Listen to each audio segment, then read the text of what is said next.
Hi guys. So, may regaluhan tayo. Surprise to. Kasi binili lang natin to as in ngayon lang din binili natin. Original. Hindi siya top G.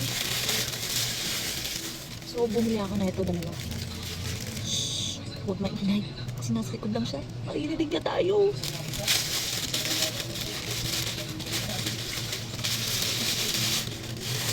Hindi na siya nakabox kasi may additional pa yun. Mas mahal. Pero hindi naman siya mura. Hindi rin siya sobrang mahal. Pero sana ma-appreciate.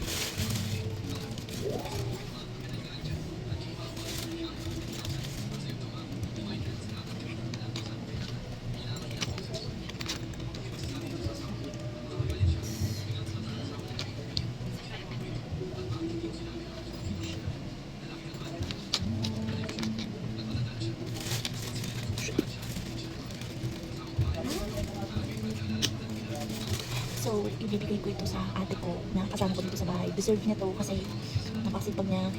So, ayun, siya palagi naghahanda ng pagkain namin. Siyang masipag kong ate na tagapagkain.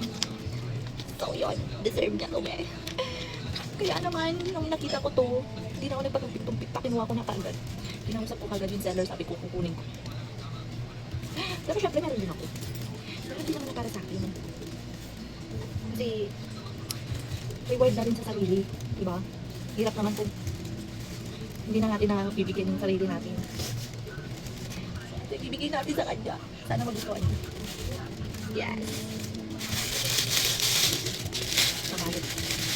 Babalot natin.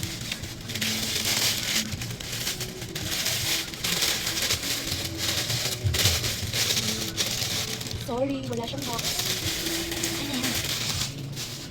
Tapos ito yung sa akin. Original bag siya from Hong Kong. So, hindi siya top G, hindi siya copy. It's from Hong Kong. So, ganun siya there. Tapos, eto may slim siya. Yan. So, ganyan yung color. Uy, super nice. Diba? Tapos, eto siya. Ganyan. Ganun. Tapos, meron siyang handle. Kung gusto mo siyang parang shoulder bag lang. So, okay na to. Okay, sana na regalo para sa sarili natin. So nice. Diba? Share ko lang. Andito pala yung masipag. Dahil dyan, may reward ka. Ano yan? Stuck ka muna dyan. Umayos ka dyan. May reward yan. It's a reward. It's original. Wow! Yeah. Goodness! Oh my God! Ang ganda ng kulay. Yeah.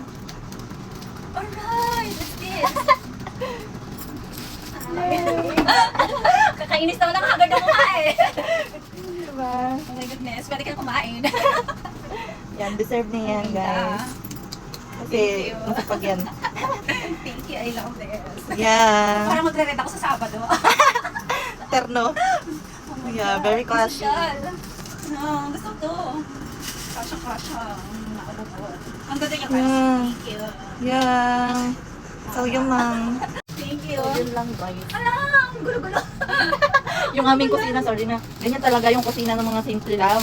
Hindi ka namin papaayos yan. Bye!